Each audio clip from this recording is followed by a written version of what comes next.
where the system hides its worst secrets. Inside the high-risk control network, they move before dawn, silent, coordinated, and invisible to the public eye. No news cameras, no announcements, no second chances. Deep inside America's correctional system, there exists a network built for one purpose: to control the inmates the system considers too unpredictable, too influential, or too dangerous to leave in the open population. This is the hidden layer of the prison world, where specialized control units operate behind steel doors, where high-risk transfers happen with zero public records, where intelligence officers track threats long before they erupt, and where entire operations can unfold without a single civilian ever knowing. Most people think prisons are simple: cells, guards, fences. But beneath that surface is a tightly coordinated engine designed to prevent riots, stop escapes, isolate key figures, and move high-risk inmates across the country without leaving a trace. This documentary takes you inside that engine, inside the secret movement routes, inside the silent units, inside the decisions the system never talks about, and the places no one is supposed to see. Because every time the system feels threatened, the high-risk control network wakes up, and something or someone gets moved. Before we begin, tap like, leave a comment, and subscribe to the channel. Your support helps us uncover the darkest corners of the prison system. Now let's step inside. Before any inmate is moved, isolated, or placed under heightened surveillance, the process begins in the most silent part of the prison system: classification. No alarms, no loud orders, no metal doors slamming, just a set of evaluations, risk scores, and confidential decisions that determine exactly how the system will treat a person from the moment they arrive. Most people think classification is basic: violent inmates go one way, nonviolent go another. But inside the high-risk control network, classification is far more than sorting. It's a strategic operation, a hidden intelligence tool, and the first gate into the world the public almost never sees. The intake moment, where everything starts. When an inmate arrives at a prison, county jail, state facility, federal unit, the first stop isn't a cell. The first stop is the classification office, a controlled environment where officers review everything: criminal history, behavior in past facilities, mental health assessments, affiliations or gang influence, escape attempts or escape potential, impact on other inmates, communications history, court records, and upcoming cases. To the inmate, it feels like routine paperwork. To the prison system, it's the equivalent of sorting a potential threat into the right category. This process determines whether an inmate stays in general population or disappears into a part of the system built for high-risk control. Most inmates never trigger special protocols, but the ones who do, those are the ones the system watches closely. How the system identifies high-risk threats. The high-risk control network has a very specific profile of who enters its world. An inmate may be flagged not because of what they did in the free world, but because of what they can influence inside prison walls. The categories include: 1. Influence leaders. These are inmates who can influence others: gang coordinators, organizers, or individuals who can rally a group with just a word. The system knows that influence is more dangerous than aggression. 2. Escape risks. Anyone with a history of attempting escape, or even planning one, is treated like a top-tier threat. The system assumes, if they tried once, they will try again. 3. Violence predictors. Not just inmates who are violent, but those who show patterns. Quick reactions. History of retaliation. Attacks planned rather than random. Ability to acquire contraband. Coordination with others. These inmates are seen as potential flashpoints. 4. External ties. Inmates with connections to events outside the prison. Cases in the media, ongoing investigations, or strong outside networks are monitored closely. 5. Disruptive planners. These individuals may not fight, but they write, organize, coordinate, or plan. They can produce unrest without ever raising their voice.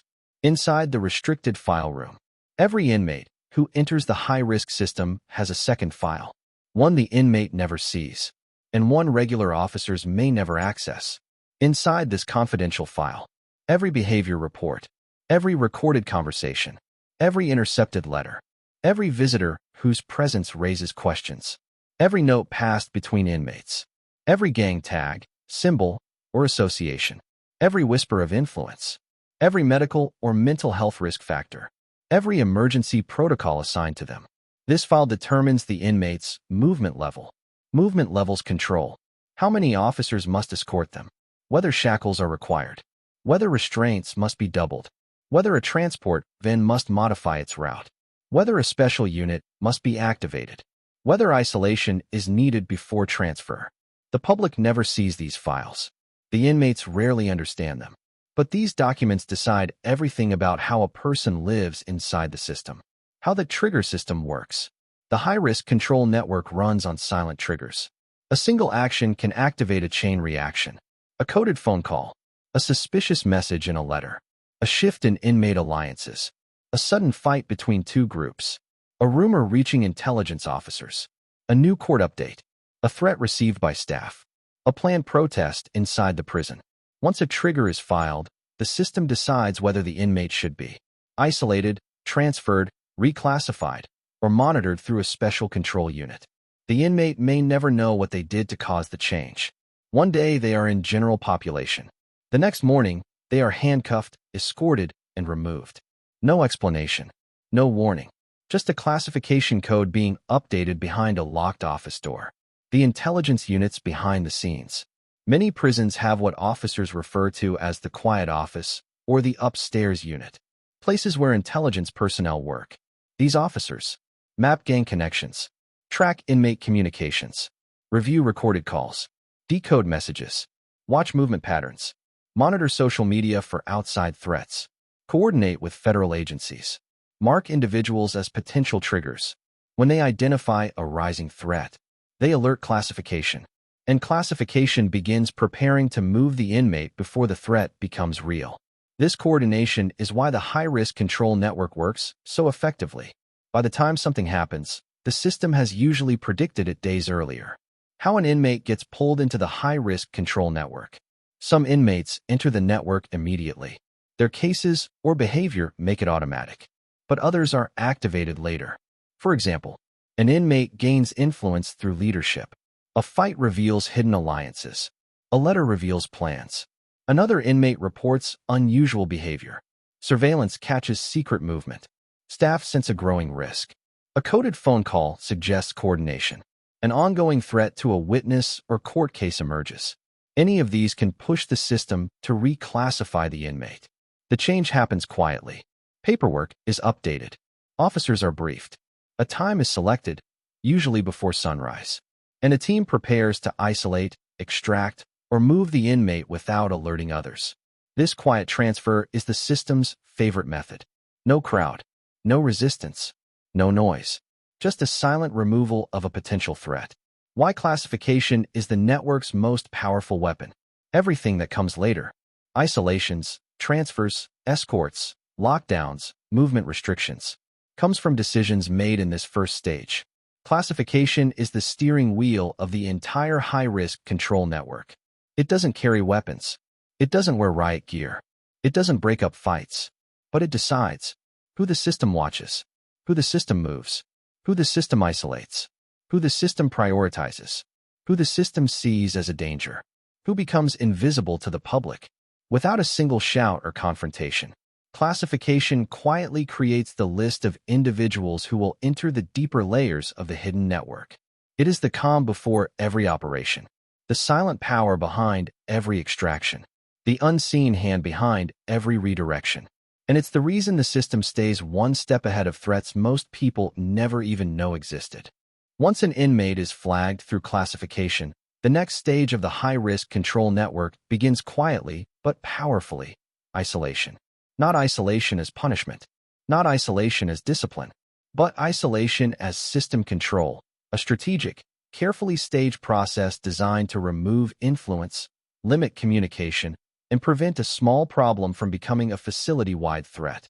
To the average viewer, isolation looks like a simple concept: a cell, a door, and fewer privileges. In reality, it is one of the most calculated operations inside the prison world. Isolation is the system's firewall, its way of cutting off a potential spark before it becomes a fire. This chapter takes you inside that pipeline, from the moment an inmate is selected to the procedures used to move them into a controlled environment without causing disruption. The decision, when the system chooses isolation. The isolation pipeline begins with a trigger, some signal that tells the system a situation is developing. Triggers can be large or small. A sudden shift in an inmate's behavior. Increased movement among a group they influence. Strange activity noticed during surveillance. A phone call that raises questions. A message passed during recreation. Intelligence linking them to a brewing conflict. Court updates that elevate their profile. New risk levels after reclassification. Once the trigger is confirmed, the intelligence unit alerts the classification team. Together, they decide whether the inmate should be separated, moved, monitored, or isolated. Isolation is only chosen when the system believes the inmate's influence is rising. A conflict could spread. Communication needs to be limited. A planned threat must be stopped. The inmate needs to be prepared for a quiet transfer. In these cases, the recommendation is sent directly to the warden. No public announcement. No loud alarms. Just a quiet administrative approval that sets the pipeline into motion. The pre-isolation phase, surveillance without alerting the inmate. Before an inmate is isolated, the system studies their routine to determine the safest way to remove them. Officers monitor what time they leave their cell, how often they shower, who they speak to, whether they attend recreation, who approaches them during meals, any unusual patterns in their daily schedule. This information helps choose the perfect window for removal. A moment when the inmate is alone, calm, and least likely to resist. The goal is simple. Move them without drawing attention and without giving them a chance to warn others. Because once word spreads, tensions rise. And in high-risk environments, tension is dangerous. The call. How an inmate is removed without raising suspicion. The system rarely walks into a cell and announces isolation. Instead, they use a method known informally by officers as the call. The inmate is ordered to report somewhere routine. Medical, classification, commissary review, counselor's office, library, housing review, property check. To the inmate, it feels like a normal procedure. They leave their cell unprepared for anything unusual. They don't take belongings. They don't alert anyone. They don't make noise. But once they step into the hallway, they are met by a team of officers who quietly redirect them into a controlled corridor. The door closes behind them, and their normal housing unit is now in the past. This is how the system isolates without a crowd, without panic, and without giving other inmates an opportunity to react. The isolation cells, designed for control, not punishment. Isolation cells differ from standard housing in small but important ways. They are built with the goal of reducing movement and limiting communication rather than punishing behavior. Typical features include single-person occupancy, limited items inside the cell, reduced contact with other inmates, controlled movement schedule, enhanced monitoring, restricted access to group programs, controlled time outside the cell. Some units have additional measures like cameras with wider angles, sound-reducing doors, reinforced windows, segregated recreation yards. Again, these are not meant to harm. They are meant to remove influence and reduce risk. The system understands that communication is power. Isolation breaks that chain. The 72-hour window, when the system watches closely. The first 72 hours of isolation are the most critical. During this window, officers and intelligence staff monitor how the inmate reacts, whether they attempt to send messages, whether they ask about why they were moved, whether their associates in the main population begin reacting, whether any rumors begin spreading, whether any unusual requests appear on phone calls or mail. This 72-hour period acts as a cooling phase, giving the system time to analyze whether the inmate must remain isolated or whether they should be prepared for a transfer. Most high-risk inmates do not receive answers from staff during this period. Silence prevents them from adjusting their behavior or communicating plans. Isolation as preparation for something bigger. In many cases, isolation isn't the final step. It's a holding stage before the system moves an inmate into the next layer of the high-risk control network. Isolation can prepare them for 1. A pre-dawn transfer. If the system determines that the inmate poses ongoing risk, they may be transferred to another facility quietly. 2. Movement into a specialized control unit. Some inmates are isolated as preparation for placement in gang management units, protective observation units, high-security administrative housing, intelligence-controlled pods. 3. A single inmate escort team. If the inmate's behavior signals high risk, a specialized escort may be activated. 4. A reduction of their contact network. Isolation helps the system cut off outside influence before an investigation or intelligence review. 5. An emergency housing shift. If a conflict is rising inside the prison, isolating one or two key individuals can defuse an entire situation. In all these cases, isolation becomes the transition point, a silent pause before the system makes a bigger move. How isolation protects the facility. Isolation may look extreme to outsiders, but inside the system, it prevents group coordination, planning behind closed doors, spread of tension, chain reactions from disputes, dangerous alliances, miscommunication during emergencies. It also stops influence leaders from using their presence to strengthen their authority. The system knows that even one influential inmate in the wrong unit can shift the balance of power. Isolation removes that risk before it happens. The power of removing someone quietly. One of the most effective parts of the isolation pipeline is that most people never see it happen. Officers know that large removals create panic. Crowds create noise. Noise creates unrest. So the system uses quiet methods.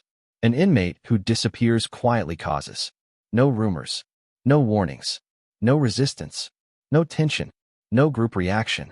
Inside the high-risk control network, silence is safety. Why isolation is one of the system's most important tools. Isolation may seem simple from the outside, but inside the high-risk network, it is the bridge between classification and full-scale control. It allows the system to remove dangerous influence, stop threats before they spread, block communication, gather intelligence, prepare transfers, stabilize the facility, maintain order without force, and the step that determines whether the inmate will be moved into deeper parts of the hidden network. Isolation removes the inmate from the general population, but it is only the middle of the pipeline. The next step is where the system's most coordinated and silent operation begins. The extraction. This is the moment when the prison decides an inmate must be moved. Not tomorrow, not next week, but now. Quick, controlled, and with zero chance of interference. Extractions are not chaotic, loud, or dramatic like movies show.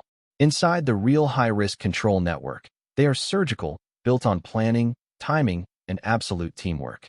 Every officer knows their role. Every movement is rehearsed. And every step is designed to prevent a ripple across the facility. This chapter takes you inside the world of extraction teams, who they are, how they operate, and the methods they use to remove high-risk inmates without a single person outside the unit noticing. The activation, when an extraction team gets the call. Extraction teams are not always standing in the hallway, fully geared and waiting. They are activated only when the system decides the risk level requires them. Triggers that activate extraction teams include rapidly rising inmate influence, new intelligence showing coordination, a threat detected through phone monitoring, an upcoming court movement that increases risk, a dispute inside the unit involving multiple groups, a sudden change in classification, a security concern identified by staff. When an activation occurs, it is never announced over the radio. No alarms, no loud commands. A quiet group message, a coded call from the watch commander, or a face-to-face briefing begins the process. The rest of the facility remains unaware. Team composition, the officers behind the silent removal. A standard extraction team typically includes 1. Lead officer, team leader, makes decisions, sets timing, and controls communication. 2. Shield officer, carries a padded shield, used not offensively, but to block sudden movements. 3. Arm control officers, 2 or more, responsible for securing limbs and applying restraints safely. 4. Leg control officer, ensures the inmate cannot kick or shift weight unexpectedly. 5. Restraint officer, applies cuffs, shackles, and checks for circulation. 6. Support officer, carries backup restraints, recording equipment, or documentation. 7. Corridor control officer, locks down hallways and ensures no other inmates come near the movement route. This team is trained to operate quickly but carefully, reducing force and preventing injury. Their goal isn't punishment. It is secure and controlled movement. Pre-extraction planning. Nothing happens without strategy. Before anyone takes a step toward the isolation cell, the team meets in a secure office. The meeting covers the inmate's file, risk factors, behavior patterns, mental state, past resistance, communication attempts, health concerns, location of other inmates nearby, the exact route to be used, timing down to the minute. If the inmate previously resisted, the team adjusts. If the inmate has gang ties, timing changes to avoid contact with associates. If the inmate has medical needs, a medical officer may be added. Nothing is left to chance. The team rehearses the steps: entry, commands, positioning, restraints, exit route, final escort to transport. Some extractions take 5 minutes. Some take 30. But all are planned with one objective: remove the inmate cleanly without disrupting the facility. The approach: moving through silent corridors. Extraction teams rarely walk through open units. Instead, they use corridors restricted to staff, controlled hallways, emergency routes, or utility passages. As they approach the isolation cell, radios go silent. Doors are locked behind them. Area officers redirect traffic. Other inmates are kept unaware. From the outside, everything looks normal. Inside, the team moves with purpose, step by step. The door moment, the most critical part. Everything hinges on the moment the team arrives at the isolation cell. This is the most unpredictable second in the operation. Inmates may be confused, calm, or anxious. They may comply, freeze, or panic. The team leader calls the inmate by name, calm and steady. Stand up and face the back wall. Hands behind your back. Do not move. For trained extraction teams, tone is everything. No shouting, no threats, no chaos. The goal is compliance, not confrontation. If the inmate is calm, the extraction takes less than 45 seconds. If not, the team responds as trained, firmly but safely. The restraints: secure, checked, and double-checked. Once secured, the inmate is placed in handcuffs, waist restraints, leg irons, sometimes additional anchor restraints. Every restraint is checked twice to prevent injuries during movement. The inmate is asked simple questions to ensure circulation is normal. This isn't a punishment. It's the system preventing risk during the next stage: transport. The walk: moving a high-risk inmate without a sound. Corridors are cleared. Doors timed. Staff positioned ahead of the team. During movement, no talking, no radio chatter, no sudden pauses, no chances for the inmate to communicate with anyone. Extraction walks are fast, controlled, and direct. Every second counts. The longer the inmate is in open space, the higher the risk. But because the system chooses early morning windows or quiet hours, the movement is often completely unseen by other inmates. To the rest of the prison, nothing looks different. In reality, a major security operation has already passed through the hallways. Arrival to the transport staging area. Once the team reaches the staging area, the inmate is placed into a secure holding position while the transport vehicle is prepared. This area is isolated from other inmates. Staff only. Under camera monitoring. Close to exit gates. Secured with multiple checkpoints. Here, medical staff may check the inmate. Supervisors review the transfer documents. The route is finalized, and the transport team ensures the van or bus is ready. This staging area is the final checkpoint before the inmate moves into the next level of the high-risk control network. Why extraction teams are essential. Without extraction teams, high-risk movement would be unpredictable and dangerous. These teams allow the system to prevent inmate-to-inmate communication, control behavior during transfer, remove influence leaders quietly, reduce risk during emergencies, move inmates without public attention, keep other units stable and unaware. Extractions are the heart of the system's ability to act fast without creating chaos. Most inmates never see these operations. Most officers only observe from a distance. And the public has no idea how often these movements happen. But inside the high-risk control network, extractions are the moment everything changes. Once the inmate leaves their cell and restraints, the system is already 3 steps ahead, preparing for the transport that will take them into the deeper, more controlled layers of the network. When the extraction team delivers a high-risk inmate to the transport staging area, the next phase begins, the one part of the system even many officers never fully understand. It's the hidden web of routes, protocols, and silent procedures used to move inmates who cannot be transported like everyone else. Most people imagine prison transport as a bus driving from one facility to another. But when the system labels someone high risk, movement becomes something very different. A controlled operation built with secrecy, timing, and layers of protection. Transporting high-risk inmates is one of the most sensitive operations in corrections, not because of danger alone, but because a single mistake can create a chain reaction. Exposure, escape attempts, conflicts, or attacks on the road. So the system hides these movements inside a network the public never sees. A network of hidden roads, locked-down vehicles, timed departures, and confidential checkpoints. This chapter takes you inside that world. The first step, securing the transport vehicle. Not all vehicles are equal. High-risk inmates never go on standard prison buses filled with 50 people. Instead, they are placed in specialized transport vans, modified for control. Reinforced steel interior. Camera monitoring. Minimal inmate space to prevent movement. Fixed seating with anchor points. Double-locking entry doors. External locks only staff can access. Separated compartments so the inmate cannot approach the driver. Before the inmate even sees the vehicle, officers perform interior checks, lock tests, restraint attachment checks, under-vehicle sweeps, tracking confirmation, route confirmation. Only once every system is tested does transport begin. Why transport happens at dawn or before? High-risk movements almost always occur during these windows. 2:30 a.m. to 5 a.m. Before most inmates are awake. Before staff shift changes. Before outside traffic increases. These early hours provide lowest escape risk. No crowds inside the facility. Fewer chances of other inmates learning anything. Reduced public visibility. More controlled highway conditions. If the inmate is particularly high risk, the movement may happen even earlier, around 1 a.m., under darkness and near empty roads. To the world outside, it looks like nothing more than a van heading down the road. To the system, it's a calculated movement happening within a narrow safety window.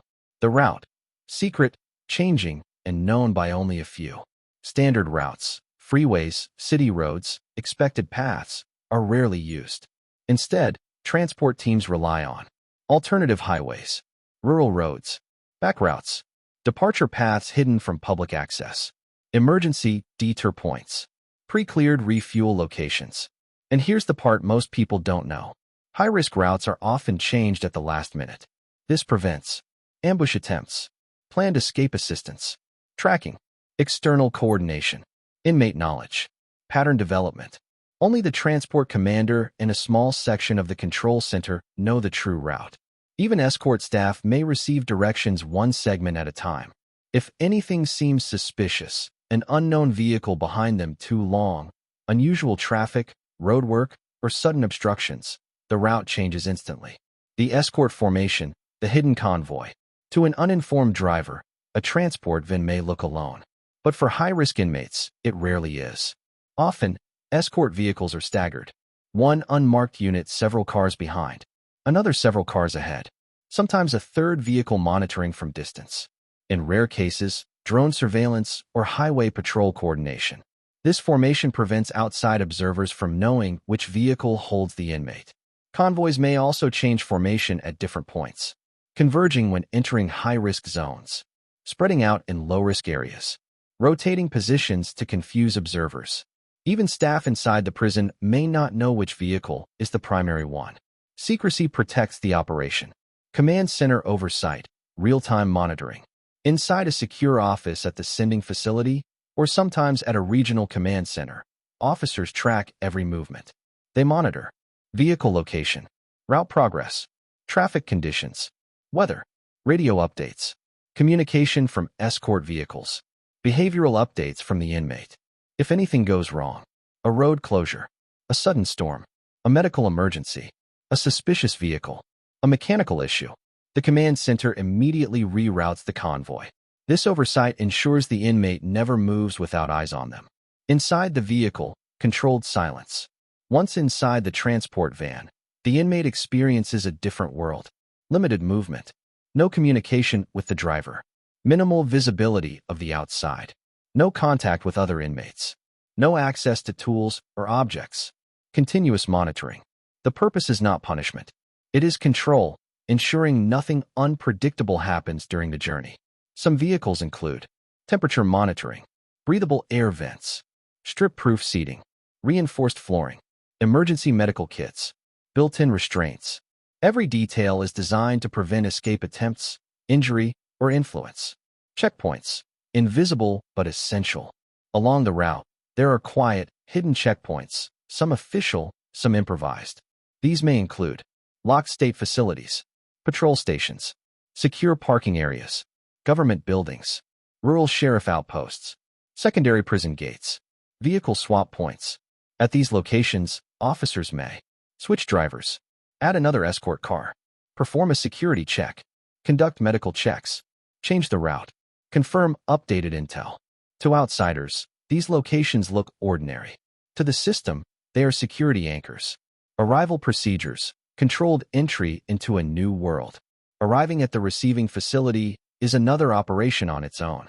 The receiving team locks down the sally port, clears hallways, prepares intake rooms, alerts classification staff, positions officers along the movement path. When the van enters the secure gate, the engine is turned off. Exterior checks are performed. Doors are opened only when cleared. The inmate is removed under escort. Restraints are checked. Documentation is verified. From there, the inmate is placed into intake isolation while their new classification is reviewed. They may be assigned to a high-risk control unit, moved into a restricted pod, placed under intelligence review, positioned temporarily until the next movement, integrated into a long-term administrative housing program. But the transport phase is now complete. Why transport is the heart of the hidden network. Without transport, classification and isolation would be incomplete tools. Transport connects every part of the system, allowing the network to move influence leaders away from their base, break up dangerous alliances, prevent planned violence, protect staff and inmates, stabilize entire facilities, keep high-risk situations from spreading, adjust to new intelligence quickly. Transport is the system's way of staying flexible. It is the invisible thread that ties together prisons thousands of miles apart. Most people never know these routes exist. Most officers never see them. And inmates rarely understand how fast and quietly they can be removed from one world and placed into another. Inside the high-risk control network, movement is power. And whoever controls the routes controls the balance of the entire prison system. When the transport vehicle delivers a high-risk inmate to their destination, the public story ends, but the system's real work begins. This final stage is the part almost no documentary ever shows. The control units and intelligence hubs where the system places the inmates it considers too unpredictable, too influential, or too dangerous for standard housing. These aren't ordinary segregation blocks.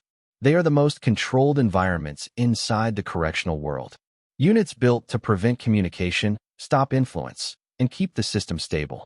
In this chapter, we step into these hidden layers, where inmates disappear into structured silence, where officers follow protocols most of the facility never sees, and where intelligence quietly guides every decision. Arriving at the hidden units, where everything tightens. Once the high-risk inmate enters the sally port, the receiving facility follows a strict checklist. Hallways are cleared. Doors are locked in sequence. Classification staff wait with the updated file. Intelligence officers observe the inmate's behavior. Medical staff conduct a quick assessment. Supervisors confirm readiness of the designated unit. This isn't a routine arrival. It is a transfer into a world where everything is monitored, controlled, and recorded. Most inmates have no idea what awaits them until the gates open to the new unit.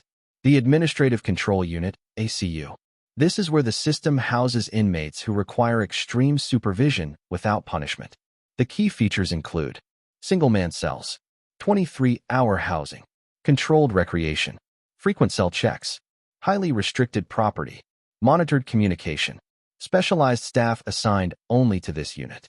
The ACU is designed to neutralize influence and restrict movement without resorting to force. An inmate here might never see another inmate in person for months. The intelligence-supervised pod. Some facilities operate pods where intelligence staff work almost directly above the housing area. These pods may include cameras covering every angle, microphone-enhanced corridors, customized schedules so no two high-risk inmates interact, officers trained to spot coded behavior, direct information feeds to regional agencies. In these pods, the system studies behavior patterns, who the inmate tries to communicate with, whether they attempt to pass messages, what names they mention in phone calls, changes in tone or routines, requests that hint at planning or influence. This constant monitoring allows the system to see shifts before they become threats. The Gang Management Unit, GMU. Not every high-risk inmate is violent. Some are simply connected, leaders, coordinators, or influencers inside organized groups. The GMU is built to break the chain of communication. Inmates from the same group never share a schedule. Recreation times are separated. Meal times do not overlap. Medical visits are staggered. Mail is scanned carefully. Incoming visitors are vetted with extra steps. The GMU is where the system keeps the individuals who can influence entire facilities with a single order. The quiet list. Inmates who move without records. Inside the high-risk network, there exists an unofficial category known to staff as the quiet list. These are inmates who are moved without standard announcements, are transferred with no public record until afterward, are placed into control units without general staff knowledge, have their movements controlled entirely through intelligence channels. Their existence is not secret, but their influence and connections demand the highest level of control.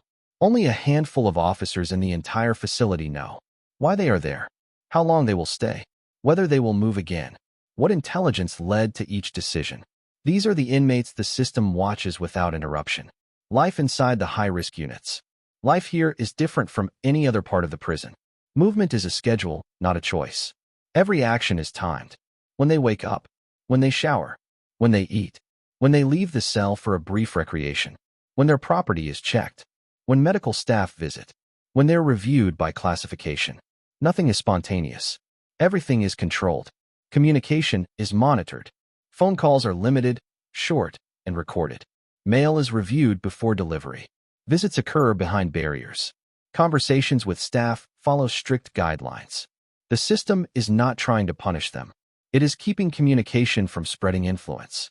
Officers assigned here are specialists. These officers know behavioral cues, patterns of manipulation, code words inmates may use, signs of planning, health risks associated with long-term controlled housing. Their job is not aggression. Their job is prevention. The multi-agency web. Behind the walls of these units, communication spreads through a larger network. State corrections departments, federal agencies, regional intelligence centers, local law enforcement, specialized gang task forces. Information about the inmates' movements, behavior, calls, and letters moves quietly through this web. This is why the high-risk control network is so effective. It does not operate alone. It operates with data from every corner of the justice system. If an inmate tries to send a coded message to someone in another state, the intelligence unit may know before the letter leaves the prison. If an outside threat emerges, the system adjusts the inmate's housing or movement instantly. Every decision is connected. Why these units exist, the system's last wall of stability. To understand the purpose of these units, you need to see the bigger picture. Without these layers, the system would face more coordinated violence, gang-driven influence, rising inmate-on-inmate threats, targeted assaults on staff, escape planning, facility-wide tension during high-profile cases. These units keep the prison stable, not by force, but by removing the few individuals who could destabilize entire populations. The final step, reclassification and long-term placement. Once inside the high-risk unit, the inmate enters a long-term cycle of review.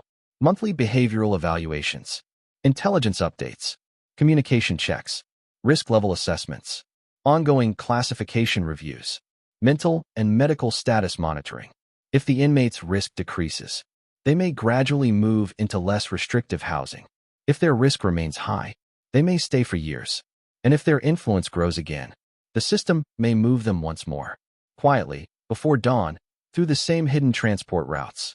The hidden network never stops moving. This is the core truth the public rarely sees. The system's high-risk control network is always active.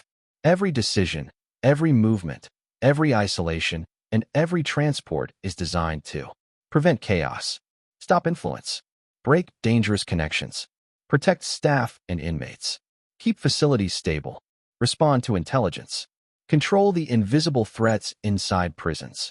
By the time one movement ends, another begins elsewhere. The network never sleeps, never slows, never reveals its full operations. It is the hidden machinery inside the prison world, a system built not on visibility, but on quiet, controlled actions. Inside every correctional system, there are two worlds, the one the public sees, and the one that quietly keeps everything from falling apart.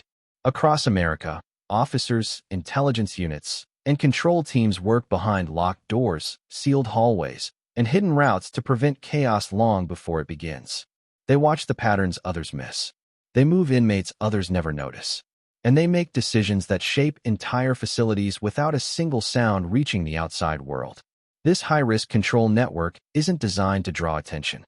Its strength comes from its silence, from its ability to remove influence without confrontation, to redirect threats before they spread, and to keep the most unpredictable individuals separated from the rest of the population. Most people never hear about these operations. Most inmates never see them coming. But every isolation order, every extraction, every dawn transport, and every step inside the hidden units exists for one reason: to maintain stability in a system that can shift at any moment. This documentary has opened a door into that unseen structure, a world of strategic decisions, careful planning, and silent movements that prevent small sparks from turning into full-scale fires. And while the public sees fences, towers, and uniforms, the real work happens in the background, in the offices where intelligence is analyzed, in the hallways cleared before sunrise, and in the transport routes hidden on maps the public will never see. The high-risk control network is the system's safeguard, a silent shield built not for attention, but for control, order, and protection. Thanks for watching. Don't forget to like, share, and subscribe for more real stories from inside America's hidden prison system.